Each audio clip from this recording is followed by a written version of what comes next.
I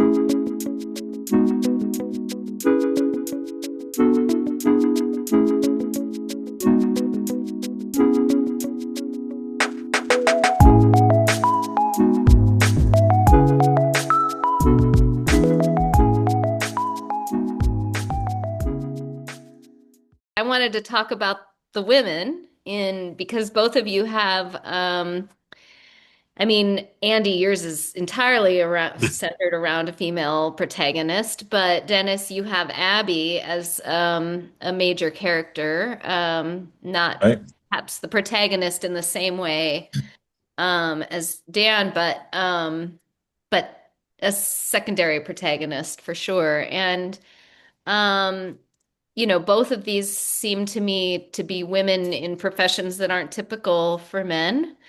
Um, Including Abby's position. And so I'm sort of curious about how you think about that. Andy, yours is set in the 70s and 80s. Dennis, yours is set more in modern days, but I'd love to hear what you think about, the challenges women face in these types of careers that they would have faced then and that they probably still face today. How have things changed? How are they perhaps still the same? Let me suggest that when I began thinking about Abby, there's a couple of different women that I worked with that could easily be the Abby of the book. But the one thing that I think that, given the fact that I was writing for a time in the 80s and the 90s, that there's still this level of the glass ceiling, the chauvinism. I think Abby would not have been as successful in her role without a male uh, supervisor, a male mentor, a male uh, above him to be able to, deal with bank presidents, to deal with some of the other people, deal with chauvinistic uh, commanders of the San Francisco police department. Uh, that I think today a lot of that is not as much of an obstacle for them as it would have been for Abby back then. In other words, there if Abby were to turn and deal with a police chief of a major city, she's likely to be working with a female police chief of a major city because they are, in these high ranking levels. So uh, I think that today's professional female uh, has an easier role, even though it's still a male dominated uh, uh, professions or occupations, but there's been a lot of groundwork that's been done ahead of them. I remember back when I first started my career as a police or as a civilian administrator in a police department, we hired our first female recruit, and I thought, wow, this is going to be interesting because you want to talk about heavy chauvinism and rejection.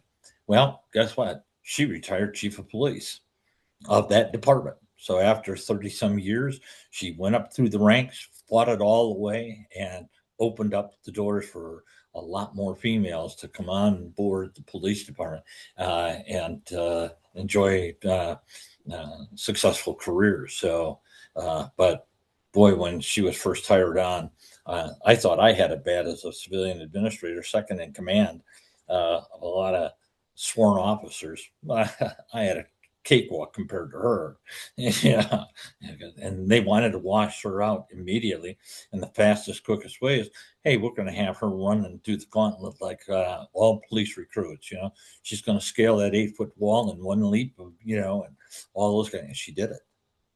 She's Mm. just dug in and said, if this is what you want, this is what you want me to drag a 150-pound dead weight body across an intersection.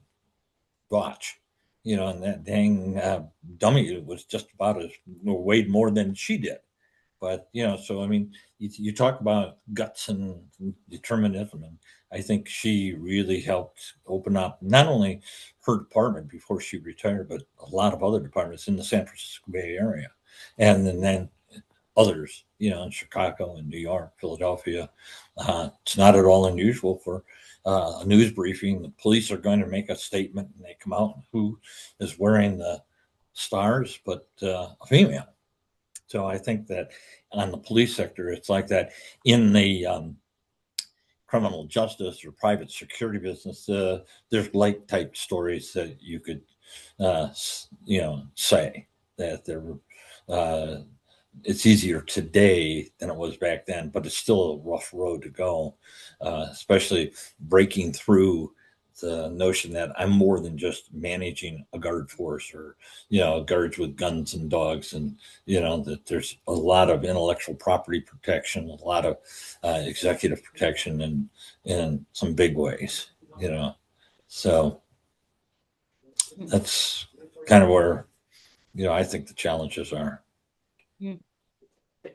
Well, if my mind serves me, it seems part of my motivation for a woman protagonist is A, the subject, and B, in the 70s, seems to me that in the early 70s to the mid 70s, I was in college, but that's when the women's rights movements started to take hold.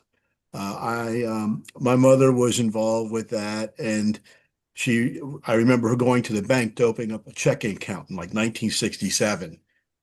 And if my father didn't co-sign with her, her father had to co-sign a checking account, let alone a credit card, and how much that had changed to the early 70s. And I thought I could write about a male, but everybody's written about males.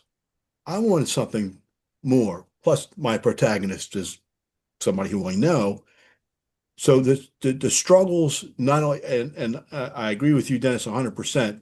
There are glass ceilings, and it's can she pull this 150-pound weight across the street?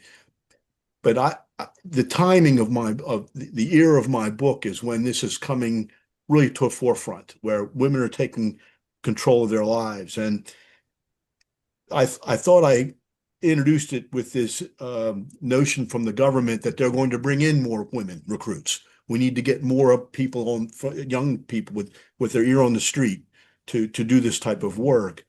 And that's when I introduced it in the book that the British government is introducing this program to bring in recruits, but we're limiting the number to 15 or whatever it might be, but they're going to have to work like heck to get it. And I thought that would be a great ongoing story, along with the advancement of Nicollette in her career and all the things she has to fight, the demons, that she's in this male-dominated business, that she's going to have to shoot a weapon, and she's fighting these demons, and then she's hitting herself against the glass ceiling because a number of her alternate superiors, not her direct superiors, are men with an attitude. I thought it gave a nice story, continuing story that people would root for her, root for the women to do well, not to fail. So I thought it gave us a nice flow in this particular business, a nasty business, for her to succeed and to prove that she can do this and fight the demons as well as fighting the bad guys and the glass ceiling. So I found it and then for me to write about it, there was a lot of information and it's so much, you could be creative about it because we lived through it. I'm not a woman, but I can imagine as best I can what And she you have went through. daughters, I so have I have two daughters and three granddaughters, and um, yeah, and I also have a protagonist. So yeah, to me, I'm not Ian Fleming. I don't claim to be, but I do see there was a character I really fell in love with in your book. Besides Abby, was the marksman from Mossad. Oh, yeah. I Ellen don't, Fisher. Ellen Fish. That's it. I thought that I saw a lot of similarity there between Nicollette and the people she worked with, and Ellen Fisher and the people she worked with. Not that she was fighting a glass ceiling. She was brilliant. She had already achieved that. She's already above that level. She's in that.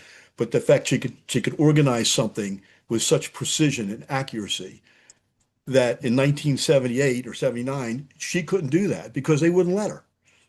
That's right. So That's exactly I right. fell in love with that character because I said, man, this is Nicollette down the road, but she'll probably be in Dennis's and Andy's position, retired and writing about it. So that's one of the reasons I wrote about, one of the major reasons I wrote about a female, because I thought there was a sub story in all this. And there's a sub story in yours too.